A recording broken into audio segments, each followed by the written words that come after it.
What's up, everybody? Week number 3. Connor here, chilling.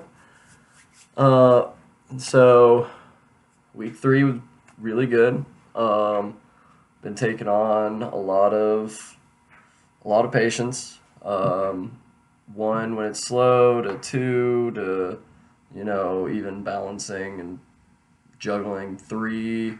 Um, Not necessarily doing all the notes and everything for all of those patients at the same time, but sometimes doing all of the notes too.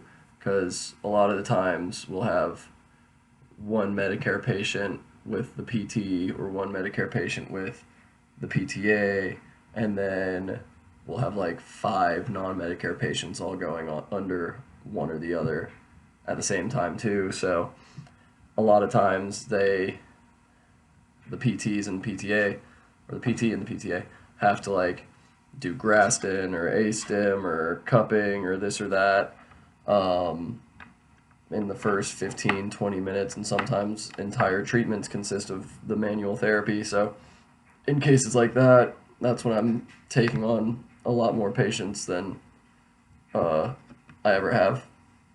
And it's definitely a bit overwhelming at times, but starting to get the hang of it, starting to get in the flow of things, and um, everybody that I'm working with as of now is pretty much chronic conditions, maybe subacute every now and then, but mainly chronic, which makes things a little bit, easier and less stressful to balance and juggle all of those patients at once because, you know, they're much more advanced with what they can do. And there's really no cognitive issues with anybody. You let them know, hey, I'm setting you up on this. If you have any pain or any issues at all, let me know. And, they can relay that information. So it's easy enough to switch up.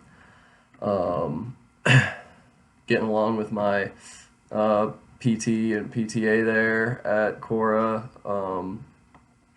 Definitely cracking jokes and having fun and getting through it, and each day is something new and always a little bit exciting.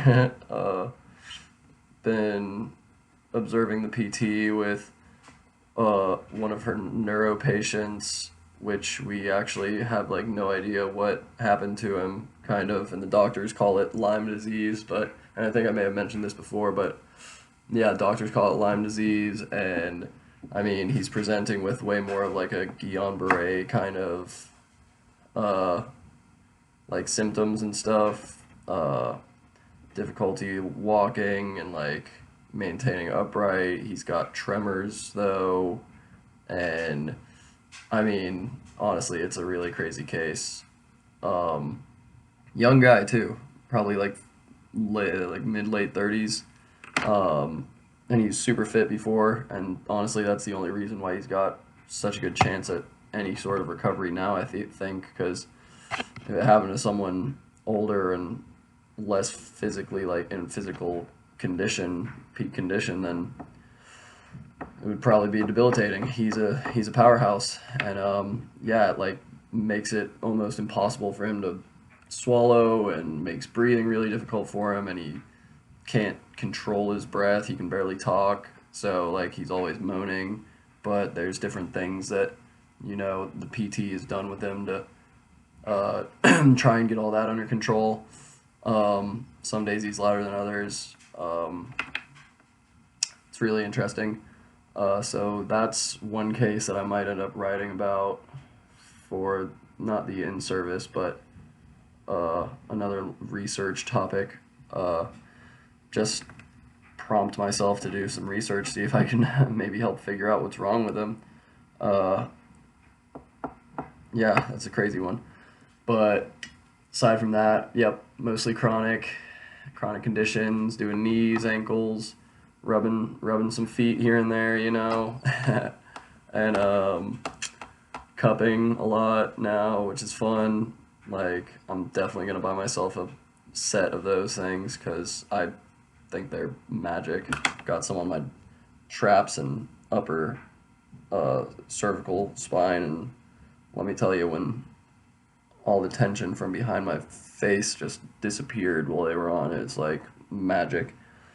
Um, but yeah, all in all, going good. I hope everything's going good with all of you. Sorry, I noticed my towel hanging in the back. I look like a slob. But I hope everything's going good with y'all. And, you know, we're fourth of the way through it now. So we're going to keep on keeping on. And before you know it, we're graduating. All right. Later.